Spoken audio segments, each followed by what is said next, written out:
So this is part B. This is part B of the KhoodeelaarTV television channel, Justice for the Baby Angel Geronimo editions. And the page 1 of today's Times, Friday the 10th of September, contains a meaningless item saying that Tories are trailing Labour with lowest backing since election, which is completely meaningless. Let's say this refers to the votes that may be cast at an election, that will not be cast in favor of anything that Boris Johnson fronts. I'm putting it that way. And what does it mean? It means nothing, no difference. It's no difference at all. So,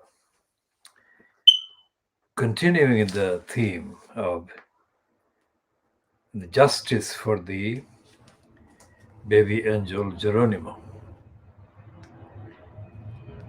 Geronimo has been under attack, severe attack from Boris Johnson. And instead of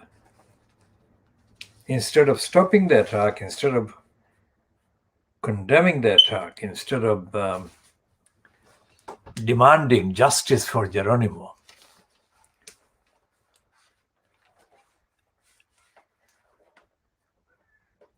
Keir Starmer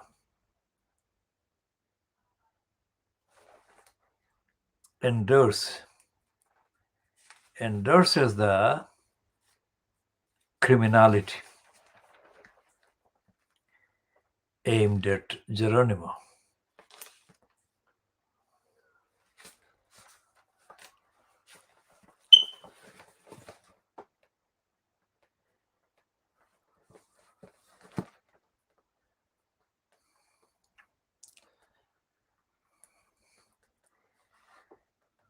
So we don't recognize this as a significant item at all. And especially Keir Starmer, whom we evidentially find is the murderer, political murderer of the Labour Party. There is no substance in the slightest suggestion that Starmer is of any significance whatsoever.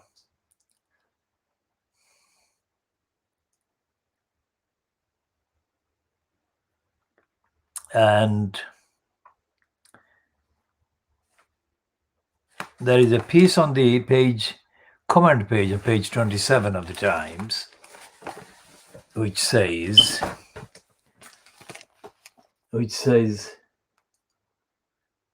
this is the awful truth about 9/11. The terrorists won. Now we shall go to that in just a minute. After noting this cartoon by Peter Brooks, which shows Priti Patel in the channel between France and England.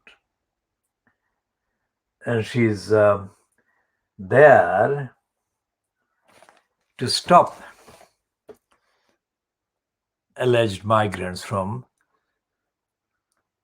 crossing the channel from France to England. And she is looking with the telescope and the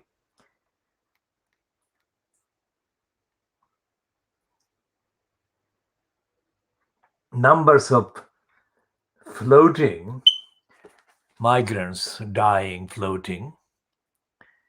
And she says, I see no problem. Now, that is the one aspect of the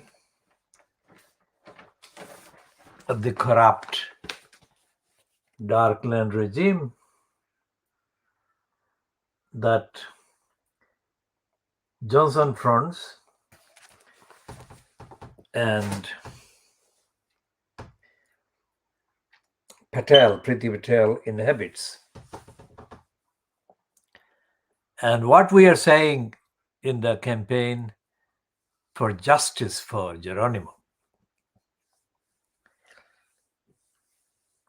is strictly on the facts and strictly on the evidence that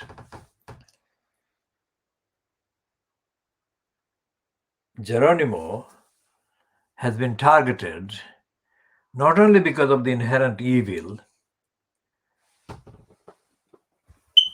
that is the mentality of the attackers. The inherent evil also extends into the politically, spiritually, morally dead Keir Starmer.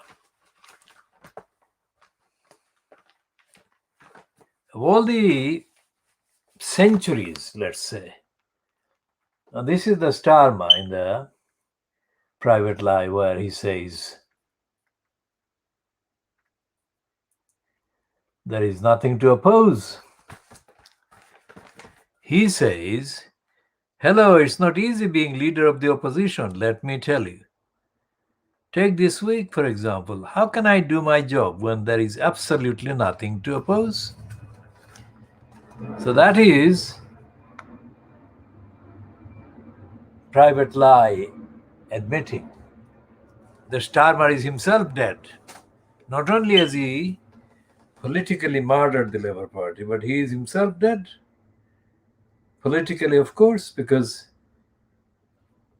we are talking about politics, political evidence on the. And the editorial today, Labour Pains, in the Times, of course, the Times is not in any way a supporter of the Labour Party, but the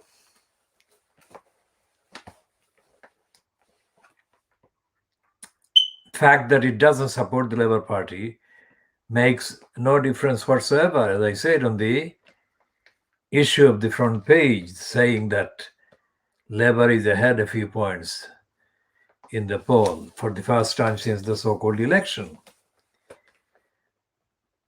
And its heading, Labour Pain's heading on page 29 of the Times today, Friday the 10th of September 2021, it reads, Keir Starmer's weak response to Boris Johnson's tax-raising gambit raises fresh questions about his leadership and highlights the challenge facing his party.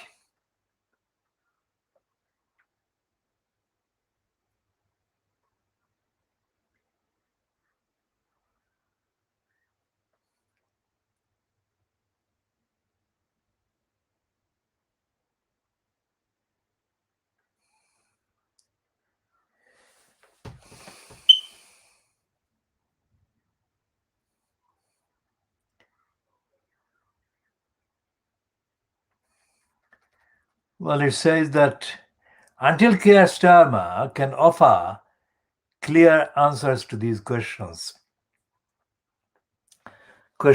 to do with Brexit, etc., and the European Union, until Sir Keir can offer clear answers to these questions and articulate a compelling vision of the country he wants to lead, Labour will struggle to make any headway. and Mr. Johnson will continue to ride his luck. Now, that is not at all surprising, that particular conclusion, but it's not really hitting the target. The target being that it's not just about the European Union or the Brexit that Keir Starmer fails on. Keir Starmer is politically dead on every issue that makes a society of the world come to life.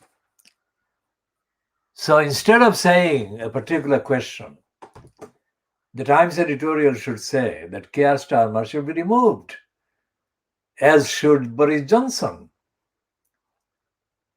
But because the Times is itself in the depth of darkness and dead, politically dead, spiritually dead, ethically dead, it cannot say that. And it extends to all the other Fleet Street titles. The last 4 years' attack by DEFRA on the perfect embodiment of universal innocence and good health of baby angel Geronimo sums up the depth of justice in this country. And the justice can only die when the country is dead, politically dead, ethically dead, morally dead. And no article in the Times or in the rest of Fleet Street has come anywhere near recognizing that truth. So it is dark land. And the dark land cannot be ended. And light cannot be shown. And natural justice cannot be established unless this is recognized by enough people with courage and principle. As we said about the length of time, 800 years since the 1225 version of the Magna Carta, which the Supreme Court on the 17th of January 2017 quoted from. That length, 800 years,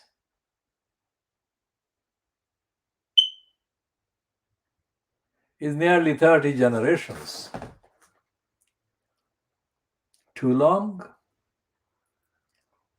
And the Little England mentality has been taking hold over the last 800 years. Now there have been very minor, if you like, minor symbolic interruptions. One, the Wat Tyler, 1381, and the other is the Levelers, 200 years ago, in Manchester. What else? There is not much evidence that the darkness that was engulfing England has been even noticed by most people. The fact that they have noticed, the fact that they have not noticed is what constitutes evidence and proof and confirmation that Little England has been politically dying for centuries.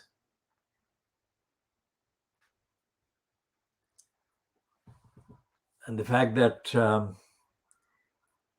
Gordon Brown, while on a short visit of Africa, while he was still in the post of Prime Minister, by default, because he was not elected, he just continued the remainder of the so-called mandate that was given by the voters while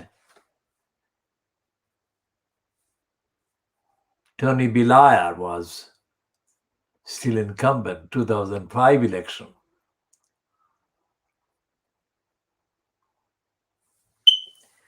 So when Gordon Brown went to Africa, and he was asked a very minor question, it wasn't a major question at all. He was asked a question along the line that did he regret the British Empire, and he flatly refused to regret or express regret. Now that was Gordon Brown. That was Gordon Brown doing something that is contrary to what, even in symbolic terms, today's Times reports about the status or the standing of Brenda, otherwise known as Queen Elizabeth II, vis-a-vis the Black Lives Matter movement. The Times reports that the royal family is fully in support of the Black Lives Matter movement. I mean, compared to that, Gordon Brown was obviously in denial and still is in denial of all the implications of that symbolic statement, Black Lives Matter. Because as I said, evidentially and on the ground, Black Lives Matter only represents about 5% of what actually matters in the context of fighting racism, imperialism, and related issues. The fact that Gordon Brown is that behind, that far behind even than Brenda, because Brenda's royal family, so-called, has been repeatedly accused of being racist. And if Brenda's royal family can now get reported as supporting, that's the top of the page, news page.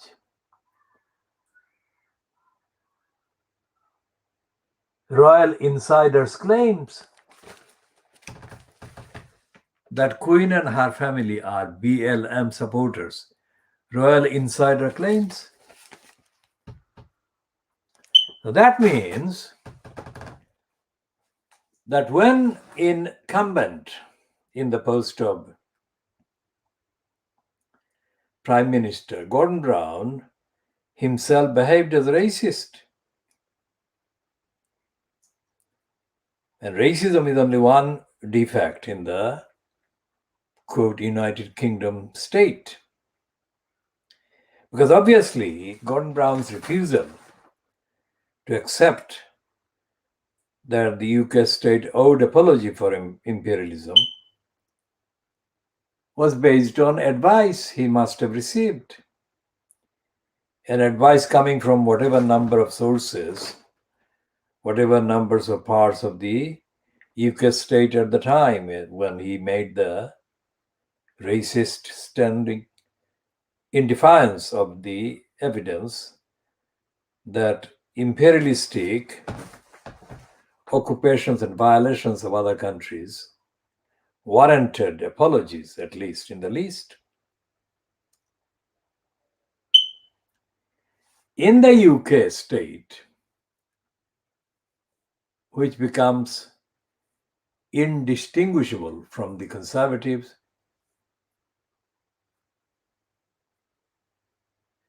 vis-a-vis as opposed to Labour. Because the real decisions are made by people other than party political placemen and women. Most of these people are insidious, unidentifiable, not transparent, not held to account. And these are the people that transfer, unlike the USA, where the incoming president brings in new sets of people to kind of staff the incoming administration. The UK's Whitehall, so-called permanent kind of staff, are the ones that actually remain in place with only slight changes. So the structure remains the same, which is one reason why the political murderer of the Labour Party, Keir Starmer, is actually rubber stamping and aping and colluding with Boris Johnson's narrative and agenda.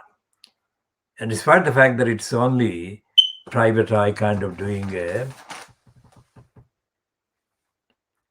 satirical take on the actual behavior, actual role of Keir Starmer, saying that there is nothing to oppose. This may be satirically written, but it's a reflection of the actual evidence of the truthful version of what Keir Starmer has been doing. So you look at all the kind of platforms and outlets in Fleet Street, and you look at the various occupants of the various so-called shadow positions in the so-called shadow cabinet fronted by Keir Starmer, and you look at the actual so-called independent commentators, both in the so-called media and in the academic fields, and there is nothing.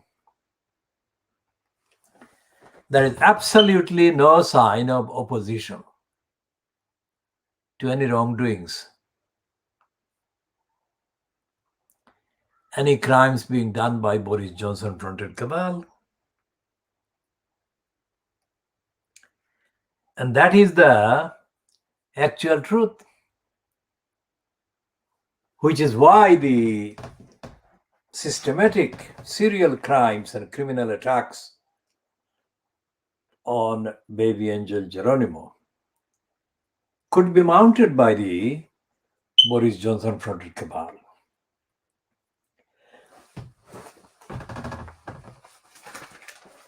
Because they believe, factually, accurately, that they could do that without any opposition. And it's not just the right wing of the Labour Party, so-called, that has been politically murdered by Keir Starmer. It is all of it that constitutes the rubber stamping, colluding, unprincipled, immoral, unethical ramp that is supposed to be made up of the former Labour Party. Right, left, and center. They are all politically, spiritually, ethically dead. For example, there is a trendy kind of circuit going on today via Twitter, And you know there is a circuit going on when one of the youngest members of parliament, she's in her 20s still, Kurzara Sultana, gets on board with Owen Jones and expresses her disgust.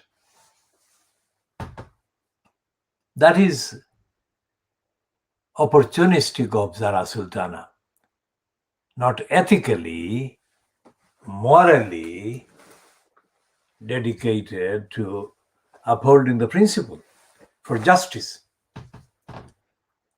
This is the whole confusion about gender and transphobia and all that.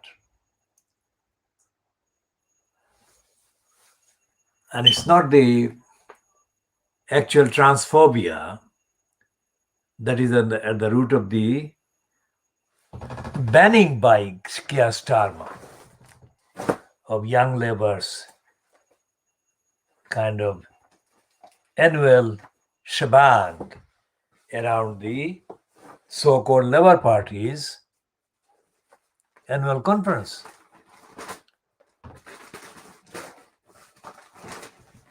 So what is happening with the political murder of the Labour Party by Keir Starmer? The ideological narrative is going to be kept in as much in the dark place as possible, no matter what happens cephalogically at the election whenever it is held.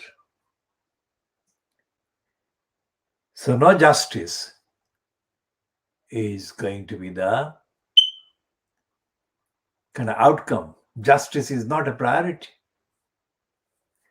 Accountability is not heard of. Transparency is not heard of.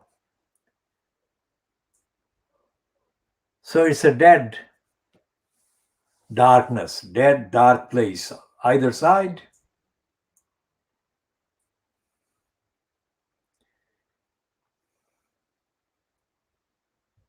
And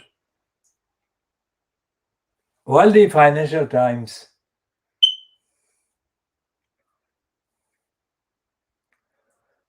did acknowledge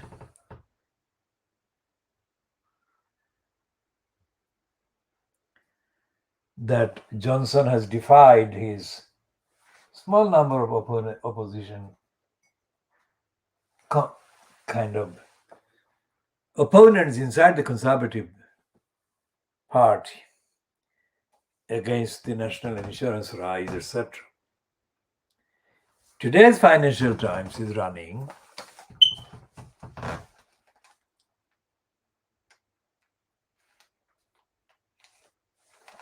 the piece that confidence is growing in recovery after the pandemic.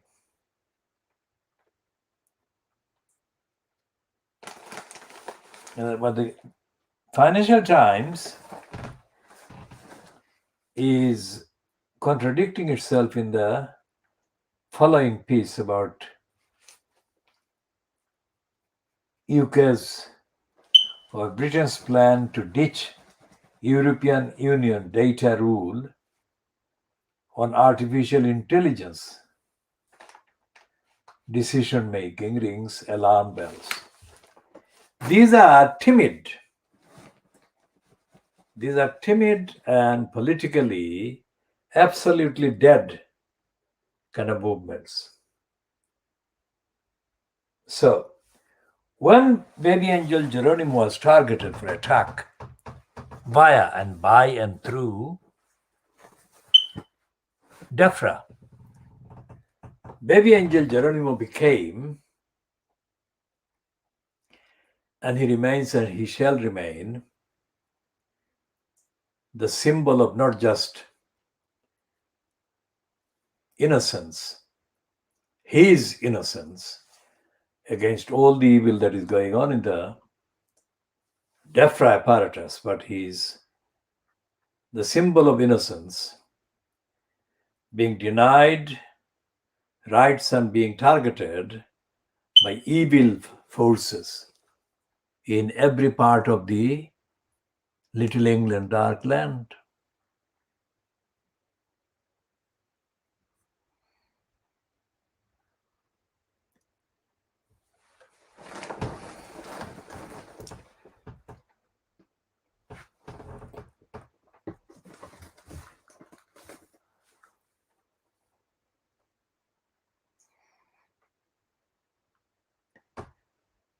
So we shall be ending this particular edition here, and we shall continue on the same theme in the next edition, whether it's later today or tomorrow, Saturday.